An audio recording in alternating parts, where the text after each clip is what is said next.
we're gonna score. We're gonna win, Twins, watch that baseball soar. Crack out a home run, shout a hip hooray. Cheer for the Minnesota Twins today.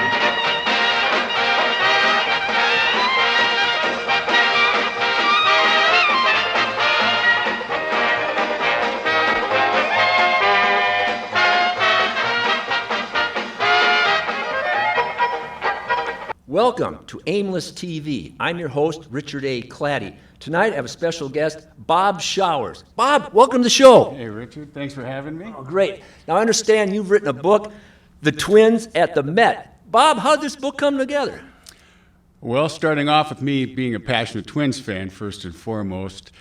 Prior to this, I had done a book on history of North Stars hockey. Right. Big fan of North Stars hockey as well. Wanted to preserve the memories of North Stars hockey after that team had moved away.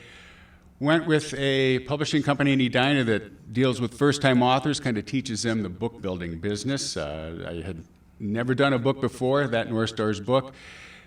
Learned a lot about the book-building business, had a real good time doing that, worked with Beavers Pond Press out of Edina, and a wonderful mentor, Milt Adams, who kind of taught me the process of putting a book together.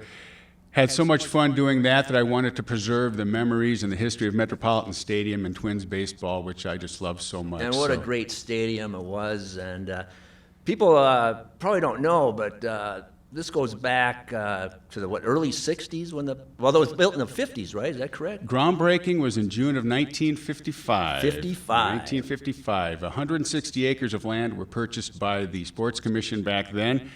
It was primarily farmland owned by a family named the Gerhardts, who grew onions and asparagus. Wow. Well, it was great. The picture of the breaking the ground and the construction. You get an aerial shot, and there's absolutely nothing but farmland out there. You don't see a building anywhere out there. Yeah, it's not exactly Mall of America when you're looking at those old shots. But groundbreaking was in June of '55, 160 acres of land. It was purchased for just about $3,000 per acre. I can't imagine what that land is worth out there now with the mall sitting on it, but $3,000 per acre. And construction was finished in just under a year. Mm-hmm. For a total cost of $4.5 million. And essentially the construction back then was a triple-deck grandstand behind home plate and some bleachers down the left and right field foul lines and the parking lot. There wasn't the big double-deck grandstand that would be added later or the huge scoreboard that would be added a little bit later. So $4.5 million was that initial construction cost.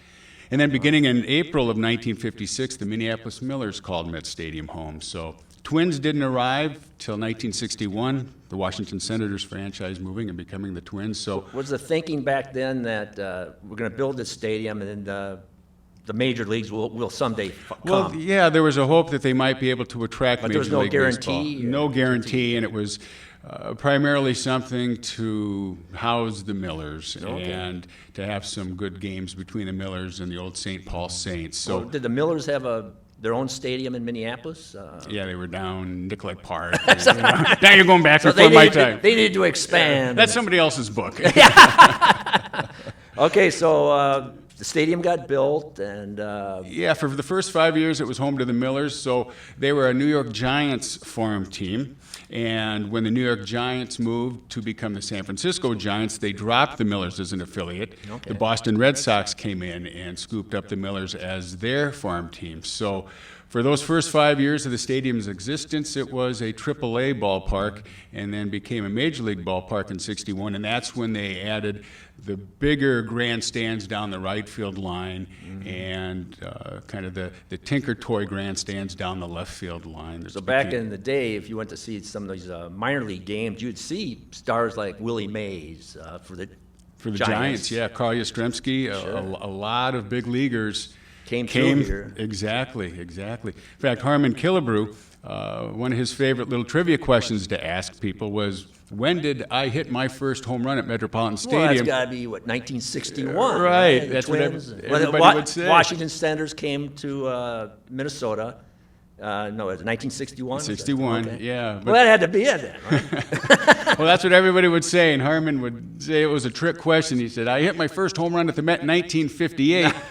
He was a minor league player with the Senators. He was sent to the Indianapolis Indians team. They came in his first game at the Met as an Indianapolis Indian. he hit his first home run at Metropolitan Stadium. So that's Harmon's little trivial claim to fame with his first home run. Not to be confused with all the other great home runs he hit at the Met, like the one in '67, which wound up in the second deck in left field. They painted the chair red, so in all subsequent games you could look up there and see exactly where Harmon's 500 and some feet. 503 is what they estimated. They didn't have all the Pythagorean theorems by which they measure things now, but 503 was what that was, and he hit that off of Lou Burdett of the old Angels. And Harmon said over the years Lou Burdett had more fun talking about that home run than Harmon did.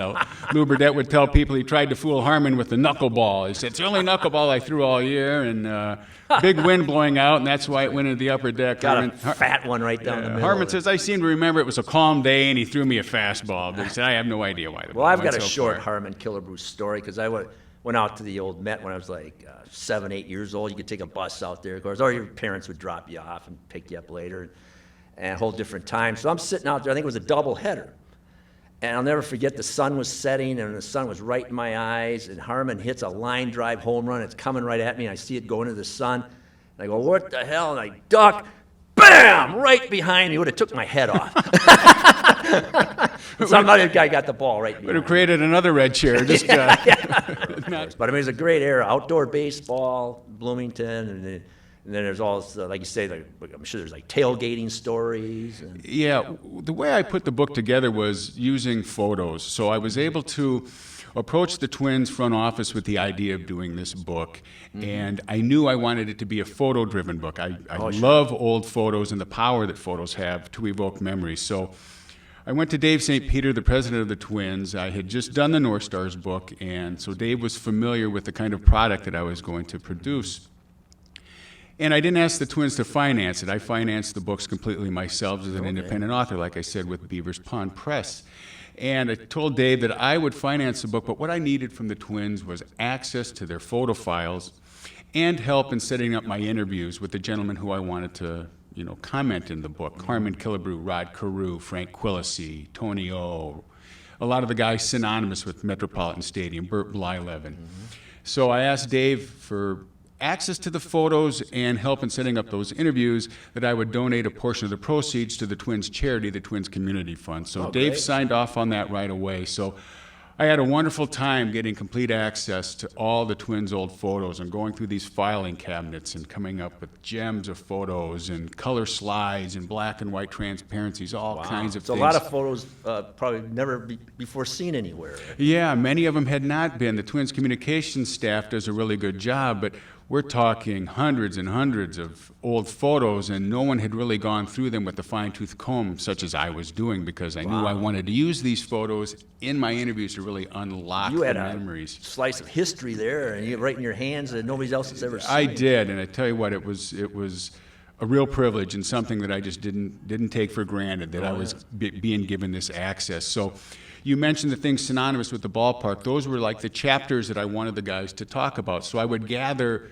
photos from rain and weather-related stories and have the guys look at those and give me their, I know they get some tornado scares and everybody head down to the basement or whatever. Yeah, well, Jim Cott talked about that. You talk about a tornado. It was in 1969. He'd mentioned how the sirens went off. They were having a night game, so they couldn't see any black clouds rolling in, and there wasn't the radar like there is today. All of a sudden, in the middle of the game, the Bloomington sirens go off, and those light poles out in right field that were on those high poles, they said the light poles are swaying back and forth opposite each other. So they were talking about just the scary nature of some of those games, sitting out there on the edge of the river bluff in Bloomington like that was. So it was funny to hear weather-related stories when they were prompted by these photos I have of the grounds crew fighting to pull the tarp onto the field, fighting the wind and things like that.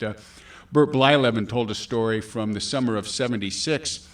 That was the year that the Twins traded Burt to the Texas Rangers in exchange for, most notably, Roy Smalley and Mike Cubbage. About 2 weeks after that trade, the Rangers are coming back to play the Twins at the Mets. So now Burt, after all of his years of being a Twin, now he's back at Metropolitan Stadium as a member of the Rangers. And he said, one of the games hadn't started yet because there was a rain delay. So he said, I was sitting in the dugout on the visitor's side now, on the third base side, with my Rangers teammates when he had an idea for a prank. No. He knew the number of the phone extension in the Twins dugout, the phone that the manager would use to call the bullpen or call up to the clubhouse. So Bert said he dialed the phone into the Twins dugout, and when somebody answered, he pretended to be the crew chief of the umpires that night, Lou DeMuro. And he said, this is Lou DeMuro. The game's been postponed. And then he hung up.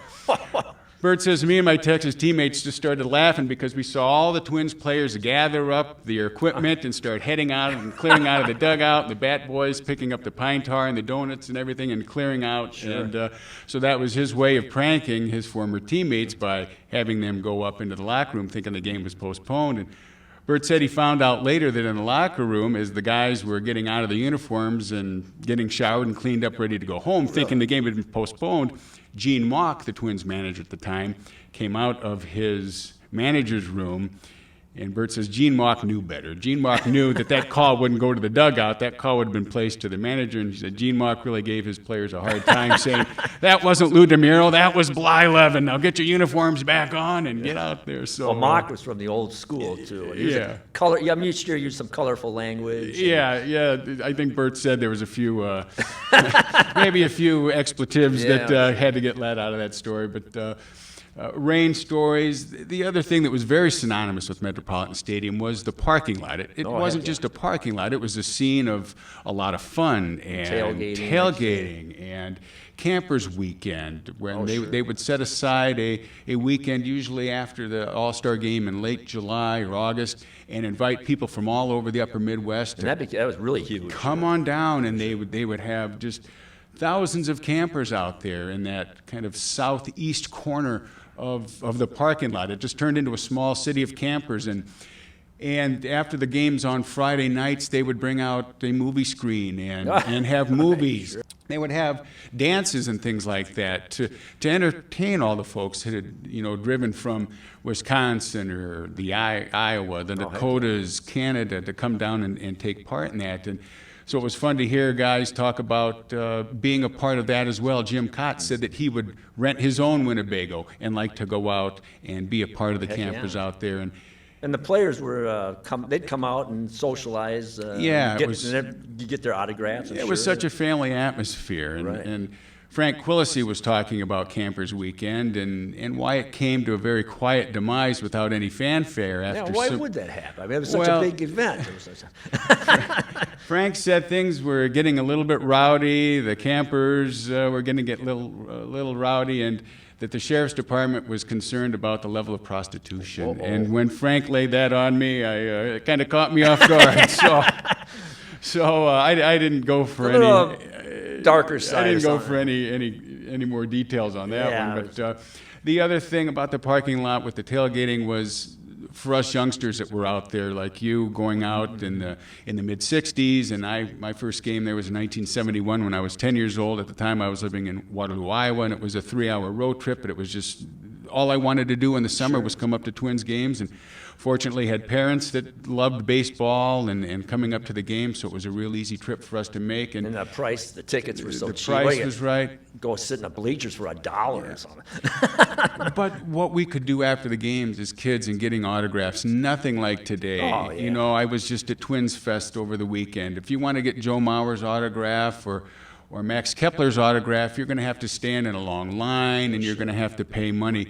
In those days, we were able to stand right outside that stadium club door, the red door with the Twins logo on it, and out would come the players making their way to their cars. And of course, it was all young kids and getting their balls signed. You didn't have professional autograph seekers and selling it on eBay.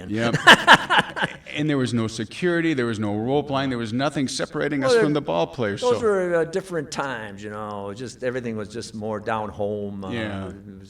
This was more like a small town feeling too.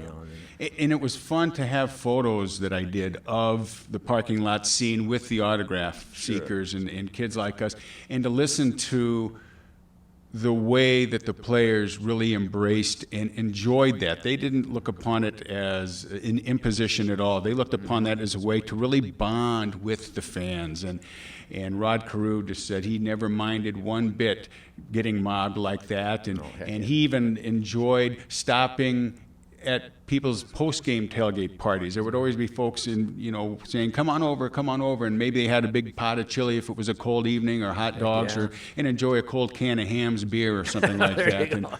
And Harmon Killebrew, just being the wonderful guy that he is, he said there would be Sunday afternoon games was usually when you had the most kids there. There was a day game, and so there'd be so many kids, and he would either come up one of the ramps or out that door and just see the hundreds and hundreds and hundreds of kids that were there. And Harmon said, I never looked upon that as a negative, just the opposite. He said, I would think to myself, here's this beautiful summer day, and these kids have the opportunity to do anything that they want on their summer vacation, and they chose to come to a ball game. And he said, I wanted to spend my time after the game giving them the autographs and rewarding them for coming to the game. And Frank Quillisi said much the same thing. He said, some young fan may come up to you with the ball. Maybe he's a Bloomington kid, maybe he's from Edina, maybe he's from Richfield, but maybe he's from Iowa or North Dakota or Wyoming. You want to make sure that they're going home with the best positive memory that they can have. So those guys just love connecting with the fans, and those old ball players, Tonio, those guys are still that way today when you run into them on the street. Tony Oliva still lives in Twin Cities area here. Yeah, when he retired, his career was cut short because of bad knees. I know that. Yeah. I mean, we're talking a superstar. This guy, if he would have had two strong knees, he would have been breaking records left and right. You'd be hearing Tony Oliva's stories, but once his knees went out, I think he went to the front office. Was he a scout for a while, batting coach too? I believe? He was a hitting coach for a lot of years in the 70s when Gene Mauch was manager, and when Gene Mauch left, Billy Gardner, Johnny Gorel, they all kept Tonio there because he was just such a genius when it came to hitting. And then, of course, we see had the ball, hit the ball. Twins had a pipeline of players coming from the Dominican Republic, and that Tony could welcome aboard and all that. Yep, with his Latin background, he was a real good ambassador. Yeah, but Tony still lives in Bloomington, the same house that he and his wife Gordette purchased in 1972. Wow, so, that's great. Yeah. I remember seeing him after Twins games. He was batting coach. I think I saw him with Ray Miller and his staff at one of the bars downtown on Hennepin there. And, I think it was the old Saturday Night Live place they had down there. But anyway. Jukebox Saturday Night. Saturday Night. Anyway, I want to repeat my special guest tonight here is Bob Showers. He has written a book, The Twins at the Met. And not only the Twins, though, we're going to talk a little bit about some other special events that happened here. So once again, Bob Showers, written a book about the Twins at the old Met baseball stadium. Yes, there was an old Met baseball stadium where, Mall of America is right now, That's right. The home plate is still there by the SpongeBob roller coaster. And they've got, we talked about Harmon's long home run. They've got a chair. It's up, the log ride is in that area. They've got a chair up there kind of commemorating the red chair where Harmon's long home run went. So once again now, you can find this book on Amazon? Amazon, Itascabooks.com is my publisher's distributor, so it's out there, yeah. Okay. Well, great. Let's talk a little bit about some of the other events. Like I know you have some really behind-the-scenes shots of the Beatles. Yes, the Beatles played the old Met. What year was that? They were out there in 1965. 65 was the big year for them. The All-Star Game was out there in July of 65. The Beatles played out there on August 21st of 65. And then, of course, the Twins were able to get into the World Series in October. So 65 was the big year out there. But the Beatles were out there on a Saturday night, October 21st, 1965. And they never did have an official attendance because somewhere along the ways, a lot of the ticket stubs disappeared. Where are those ticket stubs today? Must have been somebody's prehistoric version of eBay. I don't know, how somebody made any money off those stubs. So they stole like 25,000 ticket stubs? So the crowd has been estimated between 25 or 30,000, depending on what source that you dig into and look at. But I know you got a great shot of them. They were, around the pitching mound or something, the stage, but there's nobody allowed on the field. No one was allowed on the field. So unlike the concerts at Target Field that they have now, where there's all kinds of seating down right in front of the stage, nobody allowed on the field for that one. The stage was set up just behind second base and short center field, so that's where they were. And there were about 4 or 5 warm-up acts that kicked the show off because the Beatles set list and their performance was only 35 minutes. So, it's hard to believe. They whipped through about 10 songs in 35 minutes. And you never heard a word. Yeah, which led to the Beatles leaving the road. This was the second to the last American tour they did. They did another tour in the summer of '66. But what was interesting about their stop at Metropolitan Stadium was they spent a little more time there than they had planned. They had played the night before in Chicago, so they arrived in the Twin Cities out at what used to be the Humphrey Terminal.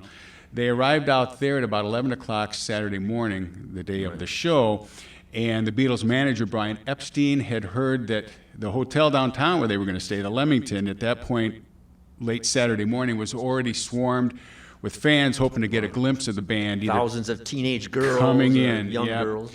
So when Brian Epstein saw the close proximity of Met Stadium to the airport, just decided he wasn't even going to try to get the band into that hotel early afternoon and back out and fight that throng of people. He was just going to send them straight over to the Met. We're talking about Beatlemania. Beatlemania. If people didn't live through that era, or if you haven't seen the documentary, there was a great documentary out just last year about just the madness around Beatlemania. You can't imagine what happened when the Beatles would come rolling into town. So they decided to send him over to the Met. Of course, the Twins were on the road, but the Twins had an equipment manager named Ray Crump who did not travel with the team. So on this particular Saturday morning, he was doing his normal chores in the Twins' locker room, and he got the call saying, the Beatles are going to come over for the 8 hours before they go on stage. Surprise, surprise. Where can they stay for that period of time? And Ray said normally the Twins' locker room was off limits to everyone but the team. But Ray said since the Twins' locker room was a little bit nicer than the visitors' locker room, he'd make an exception and let the band stay there. And so the response that he got was, great, we're sending them over. We're sending them to you. You're in charge of the Beatles for the next 8 hours. What a tough job. So suddenly, and I spoke with Ray about that, and he had some wonderful photos that had never been published, but he allowed me to publish that's those. exclusive. So I got some great shots of Ray individually with the Beatles, and I said, Ray, you've got to tell the readers what it was like for that 8-hour period of time. And Ray said he wasn't a big Beatles fan or anything at that time, so he wasn't. He was a middle-aged guy. Yeah, he wasn't awestruck. He was more of a Lawrence Welk, Ray Conniff. But he wasn't awestruck by them, but he said he was really taken by how gentlemanly that they were, how polite that they were. He said everything was please and thank you and yes, sir, and no, sir. Great. Ray said he asked what they would like. He said, I can get you anything you want. The only thing that they requested was some 7-Up to drink and some cots so they could lay down because they weren't going to have the comfort of a hotel room for the afternoon before the show, so they just wanted some cots. Ray said they didn't drink, there was no pot smoking or anything like that, that they just were very well behaved. He said they were aware of Harmon Killebrew. That even all the way across to Great Britain, they knew who Harmon Killebrew was, so they were really taken by Harmon's locker and the size and weight of Harmon's baseball bats. He said that really got to him. The Twins at the time were the only team in Major League Baseball that had a sauna in their locker room. And much to Ray's surprise, neither of the Beatles had ever been in a sauna before. How about that? So he fired it up, and he said John Lennon and Paul McCartney went in there for 20 minutes, and when they came out, he said these guys couldn't believe how good they felt. We all know how good a sauna feels. Sure. These guys were blown away by that sauna. Hey, how about that? Ray said he found out later that 2 weeks after the tour was done and the guys went back to England, both John Lennon and Paul McCartney had saunas installed in their home based on the sauna from Metropolitan Stadium. So whoever installed it at the Met, I hope in his old Yellow Pages ad, sauna to the Beatles. Then one of the biggest concerts of all time was there with the Eagles. They got somehow they got permission to actually have fans on the field. They were down on the field. Yeah. So they had 65,000? 65,000, biggest crowd in stadium history. That was August of 1978, so that was their Hotel California tour. And they had the opening acts of Steve Miller Band and Pablo Cruz. Oh, wow. So that was bigger than any Vikings crowd at 65,000, bigger than any Twins crowd. Biggest Twins crowd was Game 7 of the 65 World Series, and it was 50,500. Yeah. And the Vikings, I think, squeezed a few more people into there during some of their games. But that Eagles show was the biggest in stadium history, and a rainy day, as it turned out. Rainy day, rainy night. So some of the folks that were there have some fun stories of getting wet as they watch Joe Walsh and the guys go about their things.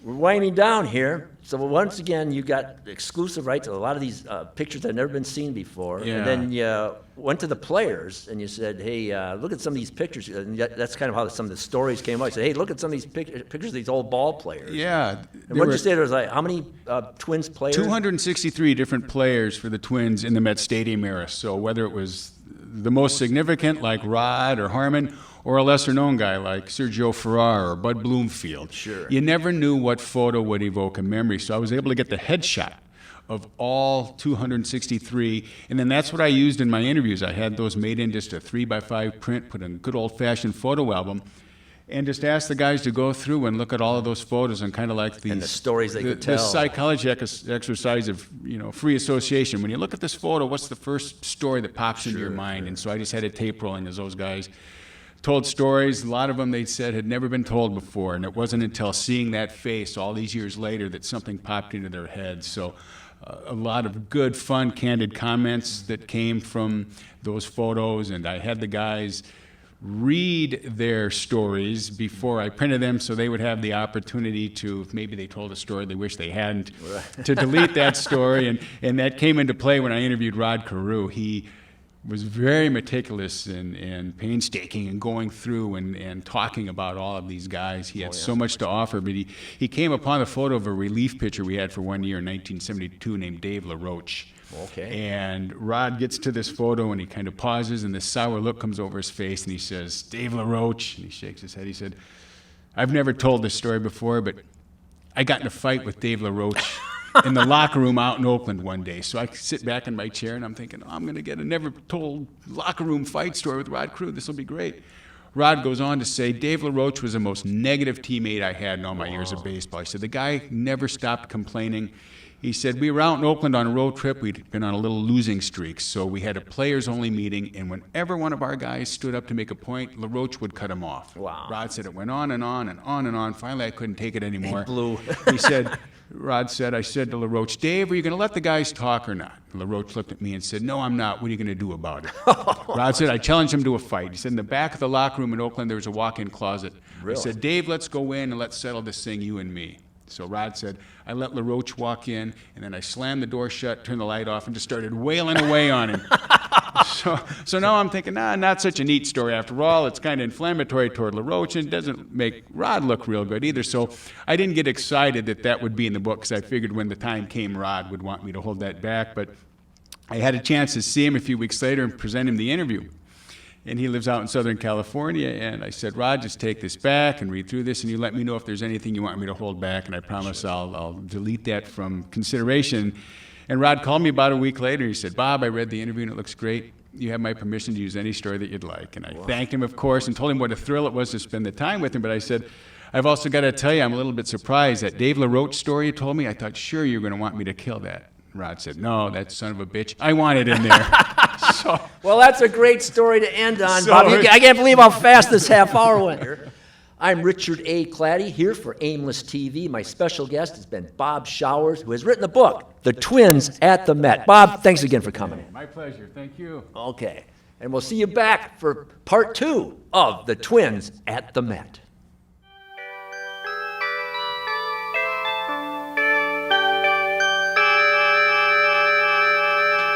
When the Senators stopped playing ball, the Twin Cities got the call. Minnesota joined the American League. With Mealy at the reins, the Twins made instant gains. In '65, they had the flag and an MVP. I'm talking baseball. Allison and Perry twins. Baseball. Kitty Cott and Jerry. Don Mincher and Mudcat coming through. Jimmy Hall and Davy Boswell too. just like Tony, the Killer and Carew.